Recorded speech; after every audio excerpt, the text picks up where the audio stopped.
Cuéntanos, Sebastián Taylor, sobre la actividad que se desarrolló durante 30 días aquí, hasta que los muchachos expertos en Bogotá, y vamos a decir hoy, se han graduado después de días de lucha, de enseñanza, de instrucciones, de ejercicio y de etcétera. Usted como instructor, más o menos las experiencias que ha llevado aquí durante varias capacitaciones, y sobre todo aquí en Vegay, ¿no? Creo que es un momento importante. Muchas gracias, ante todo, gracias a Dios, para formar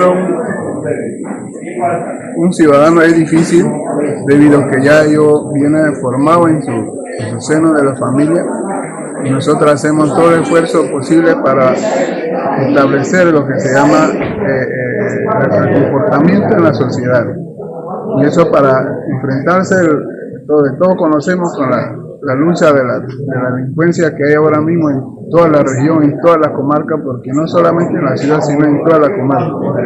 Es difícil, la tarea es difícil, pero no es imposible. Nosotros ponemos siempre delante del Todopoderoso para que podamos lograr el objetivo en sí. Hoy estamos realizando una buena promoción y consideramos que a medida que vamos capacitando los muchachos, va mejorando poco a poco, incluso en cuanto a la sociedad van aceptando que deben ser como guardianes de su comunidad.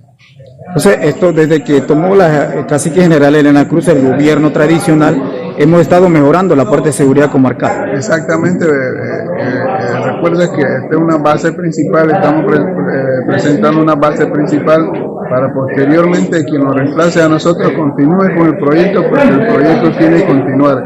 Esto no son situaciones políticas, sino esto es permanente, como todos conocemos como la Policía Nacional. ¿Qué fue lo más difícil para estos graduandos a aprender aquí en la promoción novena? Sí, es más difícil para nosotros, es que es la convivencia. Ellos no estaban acostumbrados a convivir como familia, y eso para ellos se hace difícil. Pero ya culminando el curso en sí, ellos adaptaron en cuanto a lo que es la enseñanza, y eso es lo que nos satisface a nosotros para cumplir esta misión.